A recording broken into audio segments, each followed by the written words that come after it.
वाशिम जिल्ह्यातील मानोरा पोलीस ठाण्याच्या हद्दीत चोरीला गेलेल्या मोटरसायकल अवघ्या 24 तासात शोधून काढण्यात मानोरा पोलिसांना यश आलंय।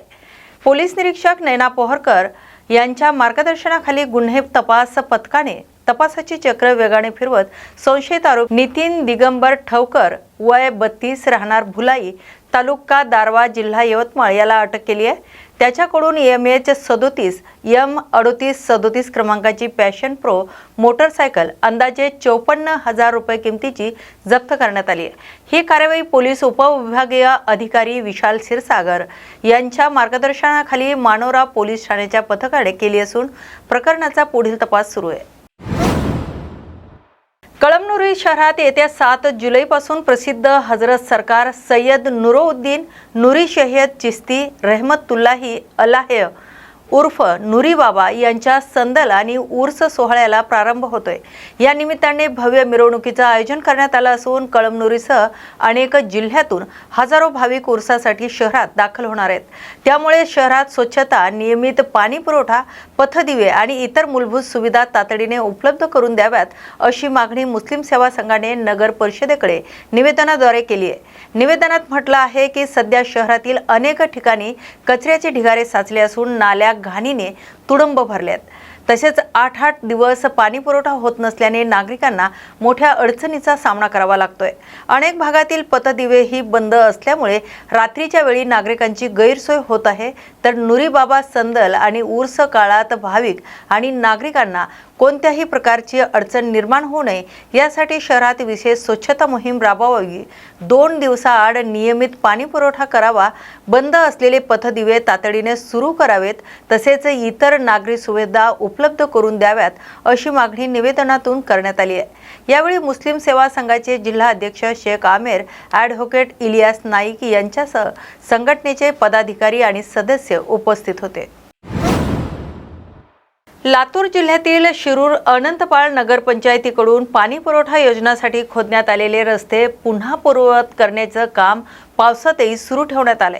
सततच्या पावसामुळे अडचणी निर्माण होत असतानाही नागरिकांची गैरसोय टाळण्यासाठी रस्ते बुजवणे आणि दुरुस्तीचे काम युद्धपातळीवर करण्यात येते। पावसामुळे रस्त्यावर चिखल, खड्डे आणि वाहतुकीच्या समस्या निर्माण होऊ नयेत यासाठी पंचायत समितीचे कर्मचारी प्रतिकूल हवामानातही कार्यरत आहेत। तर यामुळे शहरातील वाहतूक सुरळीत ठेवण्यास आणि नागरिकांना सुरक्षित प्रवास करता यावा यासाठी प्रयत्न सुरू असल्याचं दिसून येत आहे। दरम्यान नगरपंचायतीच्या या उपक्रमाचे नागरिकांकडून स्वागत करण्यात येत असून उर्वरित रस्त्यांचेही लवकर आणि दर्जेदार दुरुस्ती पूर्ण करण्याची अपेक्षा व्यक्त केली जाते। धाराशिव जिल्ह्यातील उमरगा शहरातील दत्त मंदिर परिसरात वट पौर्णिमेचा सण पारंपरिक उत्साहात आणि भक्तिभावाने साजरा करण्यात आलाय। सकाळपासूनच मोठ्या संख्येने सुवासिनी वडाच्या झाडाजवळ एकत्र येत विधिवत पूजा केली आहे। पारंपरिक वेशभूषेत महिलांनी वडाच्या वृक्षाभोवती प्रदर्शना घालत दोरा गुंडाळून पतीच्या दीर्घायुष्यासाठी, उत्तम आरोग्यासाठी आणि कुटुंबाच्या सुख समृद्धीसाठी प्रार्थना केली। यावेळी वट सावित्रीची कथा श्रवण करून धार्मिक विधी पार पाडण्यात आले। दत्त मंदिर परिसरात भक्तिमय वातावरण निर्माण झालं असून महिलांनी एकमेकींना वट पौर्णिमेच्या शुभेच्छा देत उत्साहात हा सण साजरा केलाय। भारतीय संस्कृतीतील श्रद्धा, परंपरा आणि कौटुंबिक मूल्यांचं दर्शन या उत्साहातून घडल्याचं चित्र पाहायला मिळालं। रायगड जिल्ह्यातील पालीसह संपूर्ण सुधागड तालुक्यात वटपौर्णिमेचा सण पारंपरिक उत्साहात आणि भक्तिमय वातावरणात साजरा करण्यात आला। पहाटेपासूनच सुवासिनी महिलांनी पारंपरिक वेशभूषेत वड वृक्षाचं विधिवत पूजन करून पतीच्या दीर्घायुष्यासाठी, कुटुंबाच्या सुख समृद्धीसाठी आणि उत्तम आरोग्यासाठी प्रार्थना केली। पालीसह तालुक्यातील विविध गावांमध्ये वटवृक्षाला प्रदक्षिणा घालणे, वाणीचा देवाणघेवाण आणि पारंपरिक धार्मिक विधी पार पडलेत। या निमित्ताने मंदिर परिसर आणि वटवृक्षाजवळ भक्तिमय वातावरण निर्माण झालं होतं।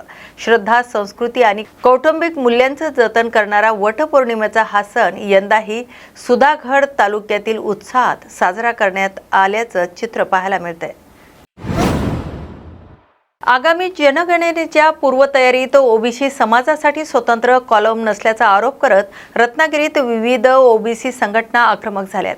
युनिटी ऑफ मूल निवासी समाजच्या वतीने केंद्र सरकारने जातनिहाय जनगणनेबाबत आपली भूमिका स्पष्ट करावी, तसेच ओबीसी समाजासाठी स्वातंत्र्य रखण्याचा समावेश करावा अशी मागणी करण्यात आली आहे। या संदर्भात संघटनेच्या पदाधिकाऱ्यांनी प्रसार माध्यमांशी संवाद साधत सरकारकडे मागण्यांचं निवेदन सादर करण्याची भूमिका मांडली आहे। दरम्यान या विषयावर केंद्र सरकारची अधिकृत भूमिका अद्याप समोर आलेली नाही।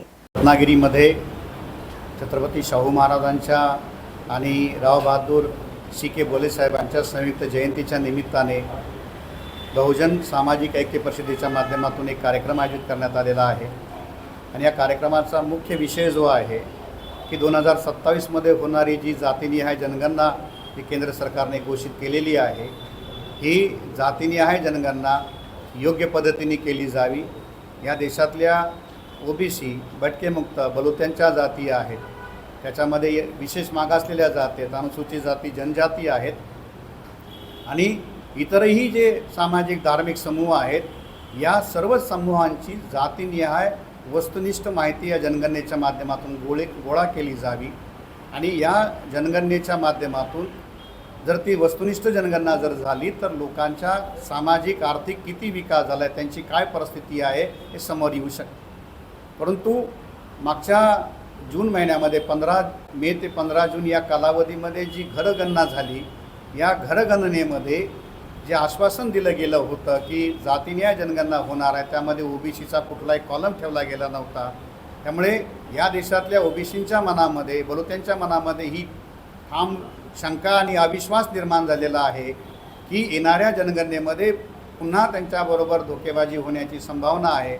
सरकारकडे अजूनही वेळ आहे, 6 महिन्याचा कालावधी त्या मुख्य जनगणनेला अजूनही बाकी आहे।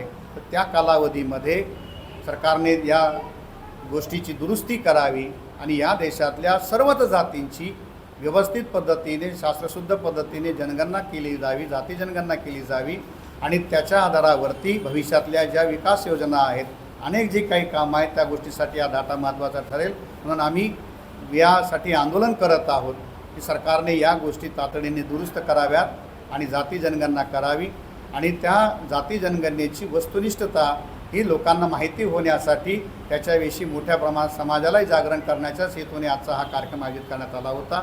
आपल्या सर्वांना मी आवाहन करतो की आपल्या लोकप्रिय प्रसार माध्यमांच्या माध्यमातून आपणही जनतेला या बाबतीमध्ये जागृत करावं। धन्यवाद।